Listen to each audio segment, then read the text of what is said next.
MyDoma Studio is your complete designer toolkit. You know this, right? MyDoma makes it easy to streamline your processes, track your projects, communicate with clients, and just get organized. It is created by designers for designers, specifically to address what you need as a design business owner. MyDoma is now together with Studio Designer, and they are the industry-leading solution. With 20,000 plus users, more designers choose their platform than any other. Are you ready to reach the next level of profitability and efficiency? Book a demo with MyDoma Studio today by going to mydomastudio.com/LuAnn. That's mydomastudio.com/LuAnn.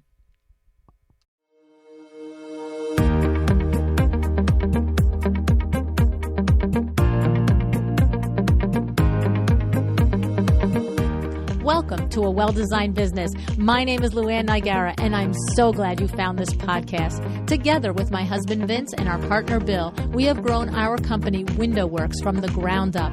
So I know and I understand the challenges you face in running your interior design business.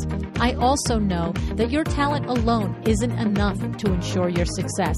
So on this podcast, we talk about strategies and practical steps to help you grow your business. But make no mistake about it, we have our share of fun here too, mixed in with those aha moments that I love so much.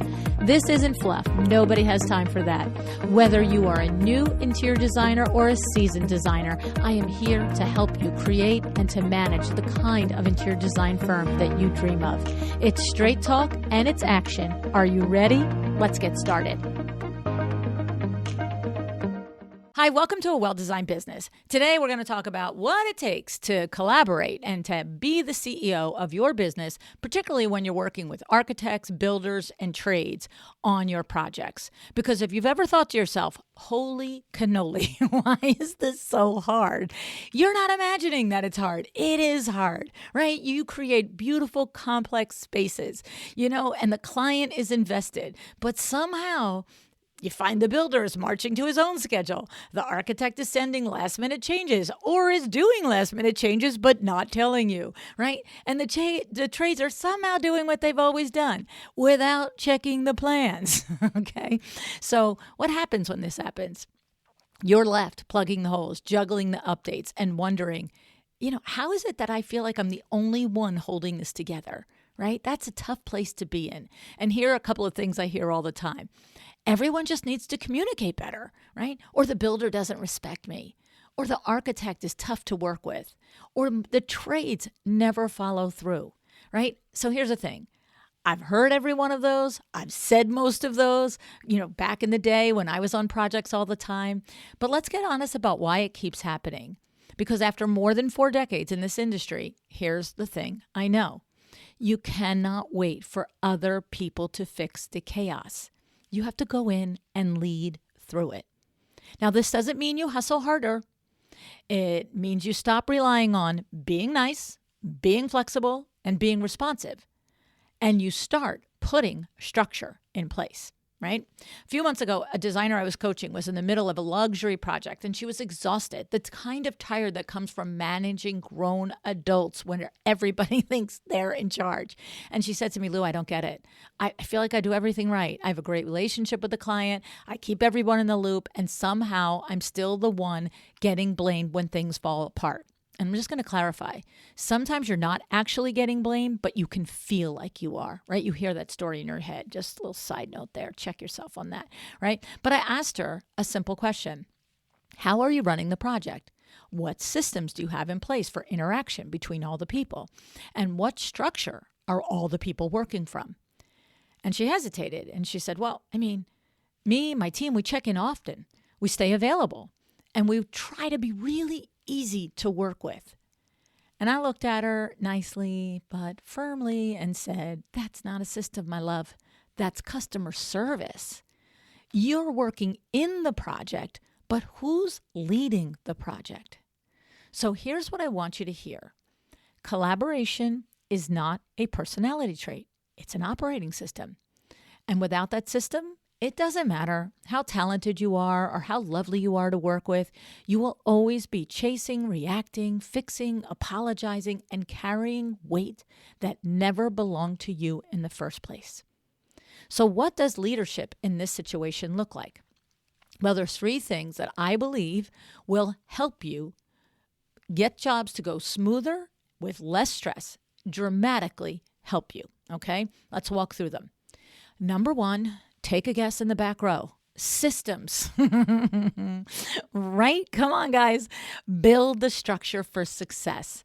Every single one of you needs a documented process that outlines when the site meetings happen, who leads those meetings, what gets approved, when and by whom, and how does that approval happen? How are selections finalized and handed off? How does the timeline work, and how are milestones tracked? I mean, maybe it sounds basic to you. At some level it is. But what I know is most are not doing this, right? And they assume that being on top of the thing is the same as having a system, and it's not. One is proactive and the other is reactive. No matter how reactive you are and how joyful you show up smiling in a reactive chaos moment, it's still reaction and not proactivity. Right? One time, a designer that I met at a Power Talk Friday told me that she created a calendar that she could use on the build project, shared it with her builder, every meeting, every deadline, every deliverable mapped out. And you know what? She said that it referred her to 3 more projects within a month. Why? Because she didn't just design a home, she designed a process, and it was respected, it was valued, it was appreciated, it was wanted, right? So the first thing is have a system. Please, please, please. You have it probably loose in your mind, but the difference in being able to execute it every single time and being able to communicate it to all the other moving people in the project is having it documented. Second thing is, maybe have in your arsenal some scripts, because the second thing is communicate with clarity and authority. Now, authority doesn't mean loud. It doesn't mean bossy. It just means I calmly know my stuff. This is what I know to be true, and you can't shake me off of it. That's authority, right? So the thing is, you do not want to wing your way through tense conversations with tricky dynamics. You need clear professional language for a few situations. How you introduce your role when you have kickoff calls, meetings with builders, trades, architects, all the things. How you establish boundaries with those builders, trades, architects, clients, all the things. And how you handle mid-project changes and scope creep, right? So understand, this doesn't make you controlling, it makes you consistent. And consistent is highly valued in projects that run smoothly. So one of the things when you are introducing yourself and doing a kickoff, this is the best time to kind of work through this little tricky dynamic with the architect and Bob, the builder, and all the things.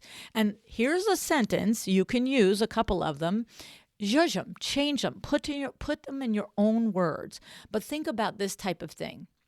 Hey, we all have our roles here, Miss Sally the architect and Mr. Bob the builder, and I'm here to understand what each of you needs in order to do your best work.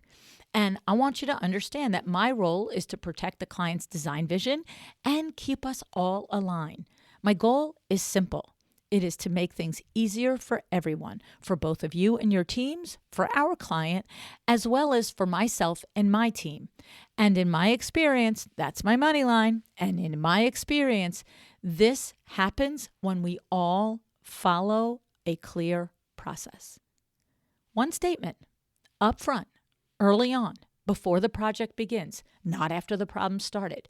It creates a complete shift in tone for the entire project, because after that, now you're gathering input.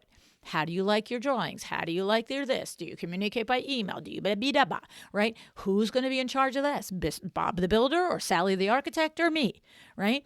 And in some projects, you may be like, hey, I always do that, but this time Bob the builder wants to do it. You're going to decide then and there, is that okay with you, or are you going to give pushback? Not in the middle when you're finding out that Bob the builder took a step and you're like, no, that's my job, right? Because in the beginning, It's laying out agreements. It's getting understanding. We're not dying on the hill because a problem came up because of the miscommunication, because we thought it was our job to do something and Bob the builder thought it was his job, right? Right then and there, he can look at you and go, no, that happens. I do that. And you go, that's interesting because typically I do it. Why do you do it, Bob the builder? Here's why I typically do it. And you'll come to an agreement. And one time you might change your way of doing it because of the greater good of the project. Right? That's the other really great thing about having systems is with clarity, intention, and reason, you can change a system on the fly for a particular situation. That's okay. It's your prerogative, right? If it's going to make the rest of the team happier and you can see that it makes sense and it's not going to compromise anything that you are supposed to deliver, you can be agreeable. But then you're going to document that again so that it's not forgotten that this time it's on him and not on you. Does that make sense? Right? All right. The third thing is your standards. Have your standards. Define what excellence means to you in leading and collaborating and executing a project so everyone understands it and can follow it. Right? You don't want to babysit grown professionals, but if you haven't defined what excellence looks like on your jobs, everyone will bring their own version, right? So create and share written standards for what your drawing sets include, how and when decisions need to be finalized, communication timelines, punch list protocols, install day expectations. I've told you guys 1,000 times when we worked with Sandra Funk back in the day when she was in Jersey and I was doing window treatments. She had this agreement for all of her trades and there were 1,000 things in it. That's an exaggeration. There was 1,000 things in it, right? But I mean, all the way down to, and I've said this one to you before, you will not park your vehicles in my client's driveway. Because to her standard was that she never wanted, you know what happened to her? This is exactly how it happened, and she told me. Because one time, one of her clients came home in the pouring rain with a car loaded with groceries and kids. And whatever trade it was, I don't know who it was. I don't know if it was us at Window Works. I don't know if it was a painter. I have no idea. It wasn't the point of the story. Their trucks were in her driveway. And she got an earful from her client because she worked with luxury high-end consumers. And they were just like, you're kidding me. I'm going to run back and forth in the rain? No. And so then she taught all of us what her standards are so that we could either choose to step in line and follow them, or we could say, thanks, I don't really want to do your business. I don't really want to be your window treatment person, which is not what we said, right? We said, yes, we will park in the street. No big deal, right? Okay, so, I mean, this is the thing, right? And another time I was at an event and a designer told me that she documented her punch list process so well that the builder asked her for it for the rest of his projects. Right? So it's kind of that sort of thing. When you understand what leadership looks like and its clarity, consistency, and systems, it makes everyone's job easier. And guess what? It makes your job easier. That's the best part, right? And here's the thing. None of this works if your documents live and all of your processes and all of the things related to a project live in 12 different places. And this is why I happen to love My Doma Studio. Because when your systems are established, you make life easier for yourself and others, right? We're talking about that this thing. You become the leader that the people want to follow, all right? And when your workflow is organized and your builder has what he needs, and when your team knows what the next step is, and when your client isn't digging through emails for updates and, tear sheets and everything else becomes easier. And My Doma Studio helps you manage selections, timelines, communication, documents, all in one place. It supports the way you work. It reinforces your professionalism. So if you want to learn more, go to mydomastudio.com/a well-designed business. And that link will be in the show notes. That's the power of having a real system behind you, right? Now, the one thing you have to remember, the tools, the systems, the documentation, the My Doma Studio, the tools support the leader. It doesn't replace you as the leader, right? Leading a luxury project is not about having the system that nobody knows about. It's not about having a system that you yourself don't follow. It's not about being the loudest voice. It's about clarity, confidence, and consistency, because that's how you earn your respect. That's what builds collaboration. This is also what protects your margins, right? Your timeline and your client experience so that you get more referrals, right? I mean, referrals are the lifeblood of a business. The best, most profitable projects are our referred projects. But you got to do a good job to earn that referral, right? So if this is hitting home for you, I want to tell you about 2 courses at LuAnn University that are created exactly for these situations. It's Project Workflow for Construction-Based Design with Jenny Slingerland. This is structure, timelines, deliverables, and real-world tools that help you keep construction projects on track and profitable.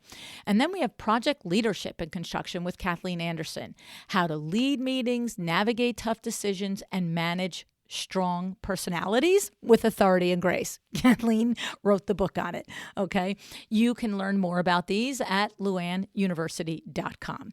All right. These are not fluffy. These are not feel good. Hey, come to a little webinar and we'll blow smoke up your butt. No, these are frameworks that these successful interior design firms use every day. And we have at this point had hundreds of interior designers take these 2 courses and literally rave about them. Okay. Now, before you leave today, I want you to take the time to do these few things. Number 1, audit your last project. Okay? Think about it. Where did you chase details, people, things, right? Where did you chase it? Where was it reactive? Where were you getting those 5-alarm phone calls, texts, and emails? And then you know what I always say, wind it back. What could you have done to avoid that situation? You might wind it back 1 step and you're like, yeah, I didn't include that in the spec book. Or you might have to wind it back 14 steps by saying, yeah, when we started the project, I never clarified with the builder who would own this approval or this part of the process. I don't care. I want you to just consider it. And then I want you to do the other side. Where did you lead well? Where did it go good? Where did something that previously would always be a breakdown or be a trouble spot or be a 5-alarm fire, where did it go through smoothly? And you're like, yeah, I did that thing. That was great. But go analyze, what did you do this time that made it go well? All right. And then write these things down. Write them down. And really, the ones where you chased and where you were, the process was broken, you got to give it some thought. How can it not happen again? And where you did well, pat yourself on the back and document that too. All right. Second thing I want you to do is write 1 script. Pick the moment that always ties you in knots. Maybe it's the kickoff call with all the trades. Maybe it's a mid-project change with the trades or the client. Maybe it's a conflict with a trade, right? Maybe it's during scope creep with the client. Pick something that ties you in knots and that you just think, I hate when this happens. And I stand here like a deer in the headlights, not sure what to say, right? Just sit there and write it. Just write it out. What's truly on your heart at that moment? I have found that that's the best thing to do, is not to position, not to, trying to sound like, my contract in clause 2C562 under section B. Stop. All right? Just look at somebody and say, this is what I wish you knew. This is what I wish I said. This is what I wish I did. This is what I thought you did. Just be truthful with it and figure out a way that you would have that conversation if you could go back before that bad situation, that uncomfortable scenario, that difficult conversation. And how could you have set it up to avoid that, right? Write it down. Read it. Memorize it. It's funny with, we talk about like Broadway plays, right? They have to memorize every single word. But they also have to deliver that play, 8 times a week, right? 6 days a week and 2 times on Sunday or something, whatever it is. And They have to make it sound like it's brand new because you might be watching their 400th performance, but it's the first time you're seeing it.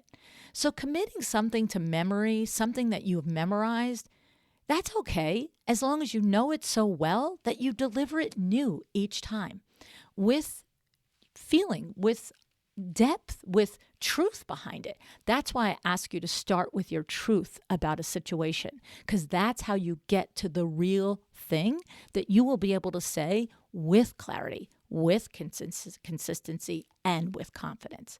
All right. And then the third thing I want you to do before you leave is document one standard. And when I say before you leave, I mean leave this conversation in your mind, because you certainly can't do these things in 10 minutes. These take a hot minute. But I want you to document one standard. Maybe it's approval timelines. Maybe it's meeting cadence. Maybe it's punch list flow. Start anywhere and commit to doing one each week, right? Each week, choose one thing. Write the process, review it, punch holes in it. Is that going to work?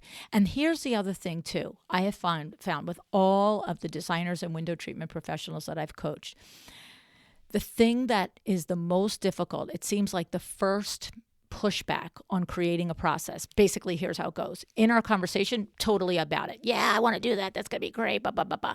And then we have our check-in call 2 weeks, a month later, whatever it is. Oh, yeah, I haven't done it. How come? I don't know. There's no one way to do it every single time. And I'm like, oh, no, sweet Jesus, I know that. This is a business that lives and breathes and contracts and expands, and different personalities are going to intersect with it, right? It's like you're going to create a process, a standard, a system for 80% of the time, not 100% of the time. There's always things. It's like we do this thing always unless that. Don't worry about the unless that's. They're only 20% of the time. And I got news for you. You're a thinking, human, intelligent, brilliant person those 20% of the time. If you have got the rest of it documented, you'll be able to be on your feet and switch and change and pivot and think. So in my experience, I have found that the number one thing preventing any individual from documenting a process is they try to make it so encompassing that it accounts for every variable. Do not do that. 80% of the time, this is exactly how we're going to do it. The other 20% of the time, we're going to powwow and we're going to talk about it. That's even if the conversation is with you and you alone, right? So just do this.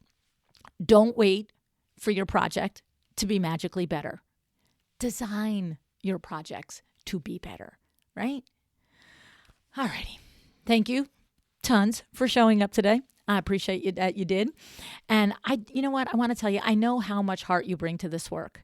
I know how committed you are to your clients. I know how much joy and passion it brings you to create beautiful spaces. I've had thousands of conversations in 40 years with interior designers just like you. And you're an amazing breed. I admire you beyond words. And you can do it. You can do it, and you can get your systems and your processes and your voice and your standards. You can get it clear and you can get it consistent so that the thing that you love doing feels like a good thing 80% of the time, right? It's still work. There's still going to be 20% of the times where you want to bang your head against the wall. That's okay. But I'll go for 80%, right? I'll go for 80%. How about you? Right? All right. Thank you tons for joining me. I appreciate you. Decide to be excellent.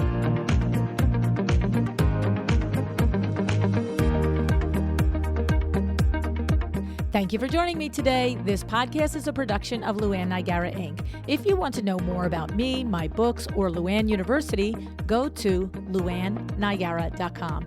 And if you are interested in having WindowWorks help you with your next window treatment or awning project in the New York, New Jersey metro area, go to WindowWorksNJ.com to learn more. Have an excellent day.